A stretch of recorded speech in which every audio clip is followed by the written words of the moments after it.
Cemeteries are the final resting places for most people. They are quiet and serene, and places where the living loved ones can come and visit their dearly departed. Some cemeteries, however, have become forgotten or disused over the years. And if you're from the Chicago area, particularly the South Side, like I am, you'll know where this is going. Yes, I will be discussing Bachelor's Grove Cemetery on this episode of Into the Dark. Ghosts, hauntings, paranormal history.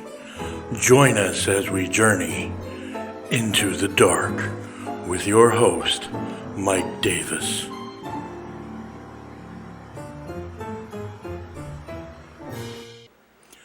I grew up on the south side of Chicago and have heard whispers of ghosts and strange occurrences happening at Bachelor's Grove Cemetery for years.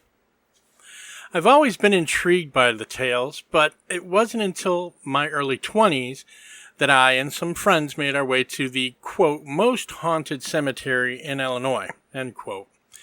Before I get into my one excursion there, I'd like to give you a bit of history on the area. Around 1833, English homesteaders came from New England and settled into the area that would become Bachelor's Grove. Originally, the cemetery was named Everden for the property owner Corinthia Everden. Corinthia purchased the land at the first Illinois public land sale in 1835. The cemetery itself holds 82 lots and has 200 graves, some of which were never used. The first known burials were in 1836, but it is possible that there might be German immigrant workers buried on the site who were killed while working on the Illinois and Michigan Canal. There have been rumors of victims of the gangsters' last ride in the 20s and 30s that were dumped there, but there's no actual proof of this.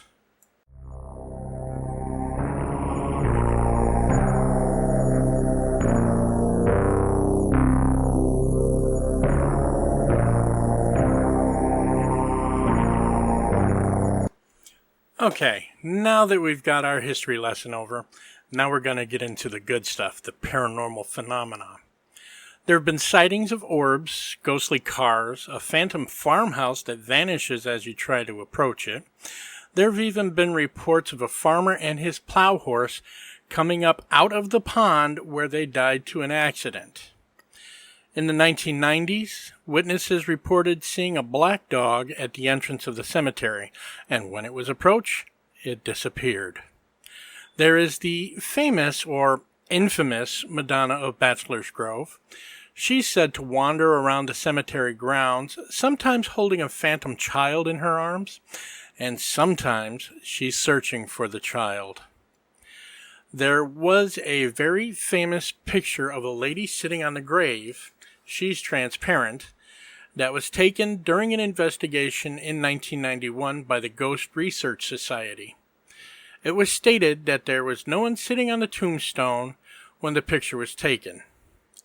This picture actually ran in the Chicago Sun-Times newspaper. Now, I've had my own experience. Like I said, I was in my early 20s, and a group of us decided to go to the Grove, as it was a rite of passage of sorts.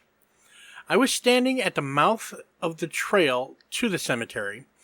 My nearest companion was about 10 yards away from me. And as I was looking down the trail, I felt breath on my right ear, and I heard someone say, "Hey."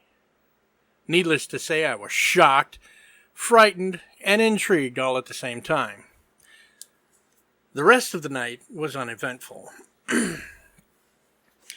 Over the years, there have been many investigations at Bachelor's Grove Cemetery, most notably by the Ghost Research Society. During their investigations, they captured light anomalies as well as orbs. All of their evidence can be viewed on their website at ghostsearch.org.